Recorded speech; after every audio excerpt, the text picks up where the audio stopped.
La généalogie génétique est à la mode, au point que je n'hésite pas à y voir la troisième révolution généalogique, et à y consacrer d'ailleurs un livre qui va sortir le mois prochain.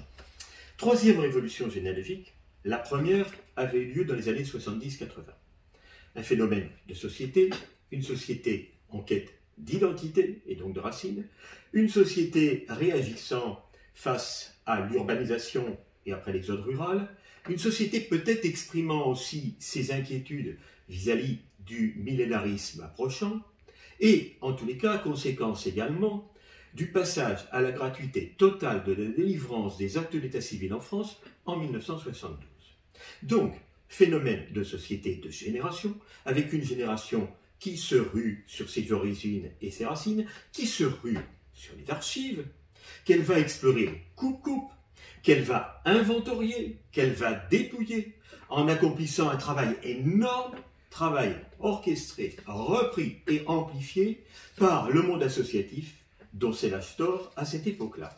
Donc, on a, à ce moment-là, une généalogie qui, jusqu'alors, avait été une préoccupation très élitiste, qui devient un loisir populaire. Parce que démocratisé, on a dit, et je le pense, que cette démocratisation a été le résultat, pour une large partie, de mes émissions de radio, de télévision, des articles, etc. etc.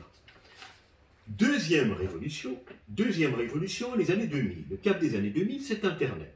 Les Français surfent sur Internet, et un jour, tout bêtement, comme ça, comme on l'a tous fait, entrent leur patronyme sur un moteur de recherche, Google ou un autre, et vont arriver où? Vont atterrir sur des sites généalogiques, et vont découvrir la généalogie, et vont s'y mettre aussi avec les outils qui sont les leurs, de leur génération, c'est-à-dire l'informatique. Ils vont saisir les données, ils vont numériser, ils vont exporter leurs résultats sur Internet et mettre des arbres généalogiques en ligne, ils vont s'appuyer sur les réseaux sociaux.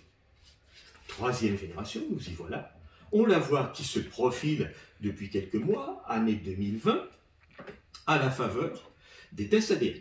Tests ADN qui sont interdits en France, mais les Français passent outre, en font de plus en plus, et ce sont des centaines, des milliers, demain des dizaines de milliers, et inéluctablement, très rapidement, des centaines de milliers, qui viennent à la généalogie par les tests ADN, qui sont la génération, en général des jeunes, qui sont les petits-enfants des premiers, les enfants des seconds, et qui, eux, arrivent avec un questionnement tout autre, très superficiel, très gadget, simplement curiosité en général au niveau des origines ethniques.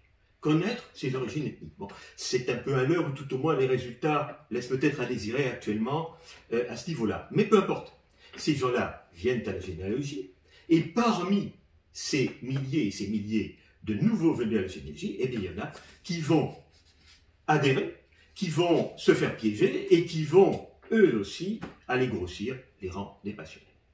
Donc, de ce fait, on peut dire que la généalogie chronique aiguë continue à se propager, continue à avancer, généalogie chronique aiguë qui est contagieuse, mais qui n'est pas dangereuse, pas de problème, là, pas besoin de masque.